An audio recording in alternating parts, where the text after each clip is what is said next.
All right, guys, in today's video, we're going to go over my Chicago Open round number 1. This was against a 17-year-old from Arizona named Srikar. He's rated 2022.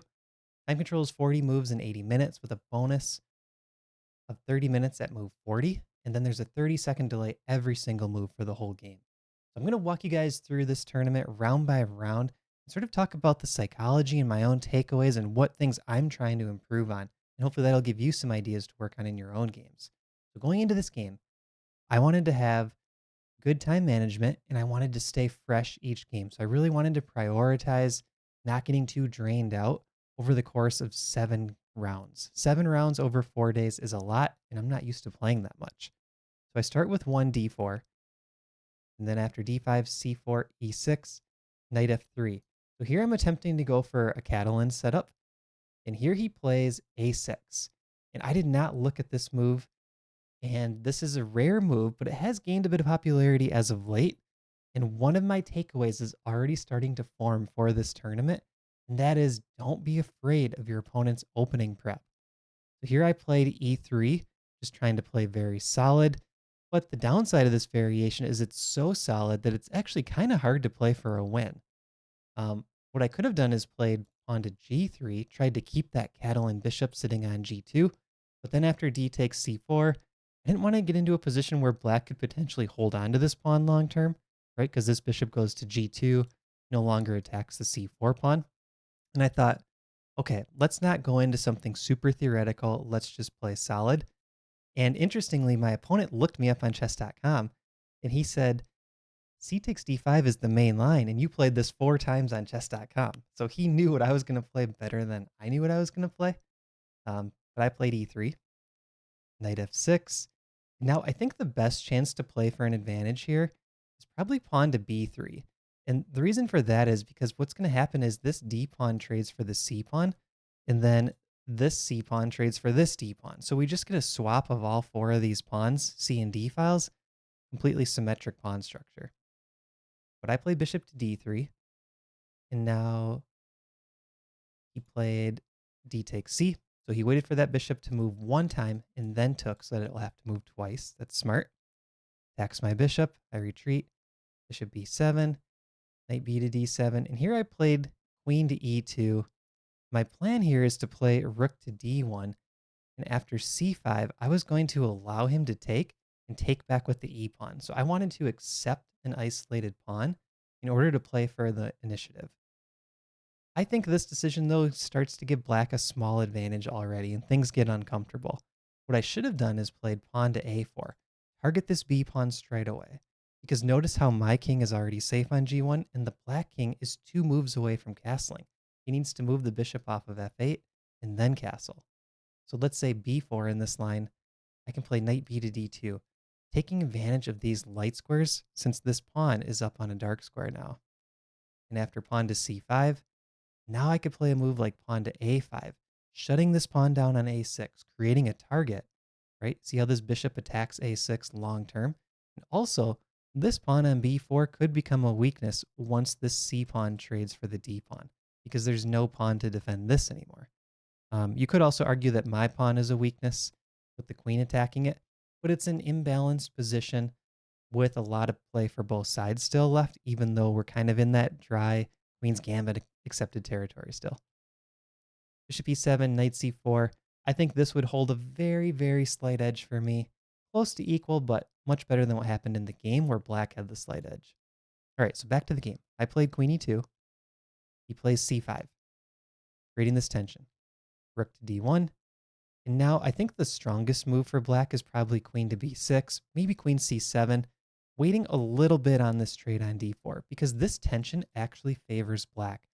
I talk about who tension favors quite a bit, but if I take and this bishop is allowed to take in one go, that favors black, right? So he doesn't have to do anything yet with that tension. But he took right away. I take back. Now we reach an isolated queen pawn position. So I have more space. This pawn controls squares on the 5th rank, but that pawn is also a weakness long term. And I usually prefer to play against the isolated queen pawn, but I think this game shows that There are a lot of attacking chances with the pawn, and I just wasn't quite comfortable figuring out how to create those chances. Bishop d6, pawn to a4. He goes b4. It's slightly better to take here. I think that would hold that real slight advantage for black, but he pushes past. Knight b to d2. Now I'm eyeing this c4 square. I want to jump my knight here and attack the bishop. He plays pawn to a5, creating this solid pawn structure, and now I have the slight advantage. Knight to c4, my pieces are getting active. My knight targets this pawn, targets the bishop. After he retreats, I find the top move, bishop to f4. So look at this guy cutting across the dark squares. This is all about the squares. My knight hits these two squares and d6, right? So all of these dark squares are under my control. My king is castled, and the black king is still on e8. So you add all this up, small advantage for me. Now he castles. At this point, I spend a lot of time looking at knight to d6, and this was the top move. This was the way to play for the win. In my mind, though, I thought this bishop could park on d5 or c6. And after bishop to d5, I thought, yeah, I don't know what this knight is doing here. I wasn't able to force the trade. But running this through with the engine, knight to b5 is actually a really nice outpost for the knight. And this threatens a combination of bishop c7 and putting a rook on c1. And all of a sudden, you can see every single piece of mine is active. And this is where tactics will start to favor white. So let's just go a couple moves deeper. Let's say rook c8, trying to control the open file. I can challenge. And after the queen comes out to b6, connecting the rooks, now I can play knight to d2. And look at this b5 knight. He defends d4, and that allows this f3 knight to move because the f3 knight was also defending d4. And now the c4 square is open for me. So I could put the knight on c4, attacking the queen, trying to trade off one of the black bishops. And I think the IQP is not a weakness at all. All my pieces are active, and I'm the one pushing for an advantage. So going back to the game. After he castled, I played pawn to h3. This gives up any advantage. I thought it was good for king safety. I've been back ranked, made it a couple times recently. But the problem is this is just a waste of time, and it allows black to get back into the game. I definitely should have gone knight d6. I was also thinking if knight h5, maybe I could tuck the bishop away.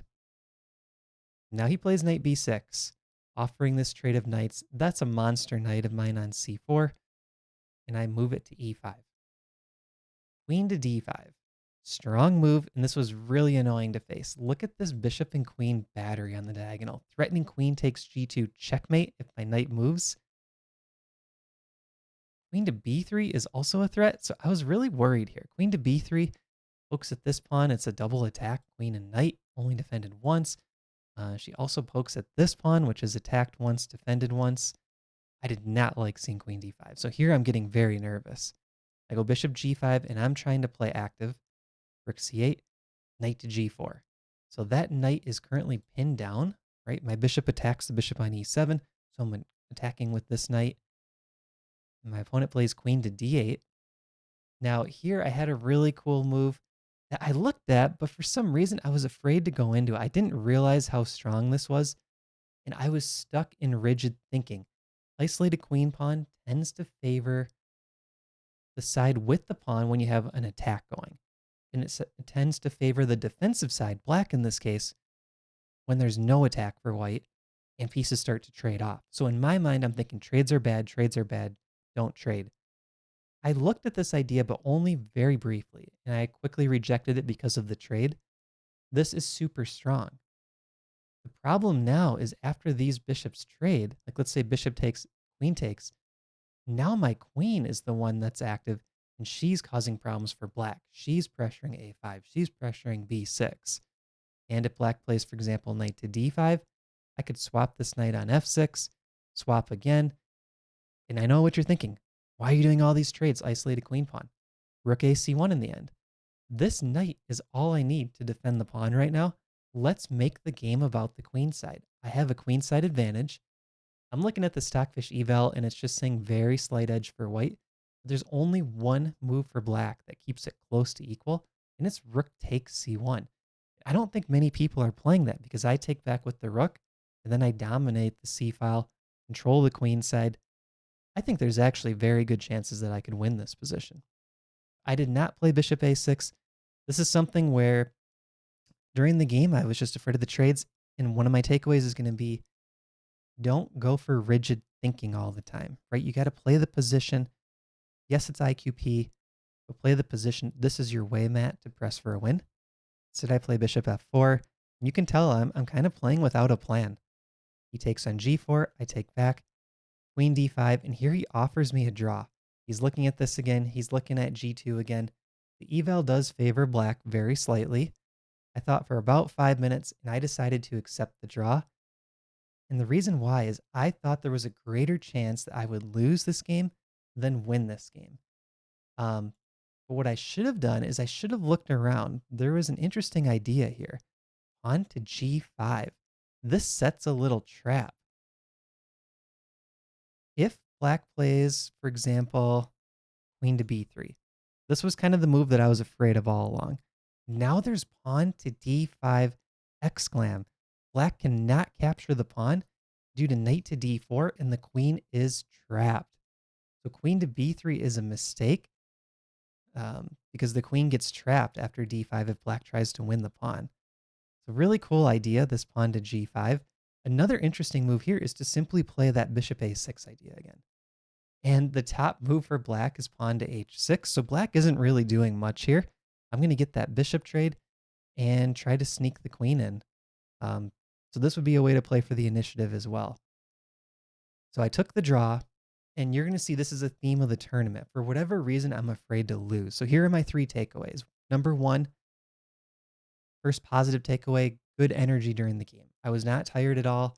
The game ended pretty quickly, 21 moves, so I was able to conserve energy. Okay, that's fine. Number 2, good time management. And number 3, good accuracy. So I had a 95 accuracy in this game. Srikar had a 96 accuracy. But the flip side of that is when the accuracy is so high, a lot of times it's because the game was very dry.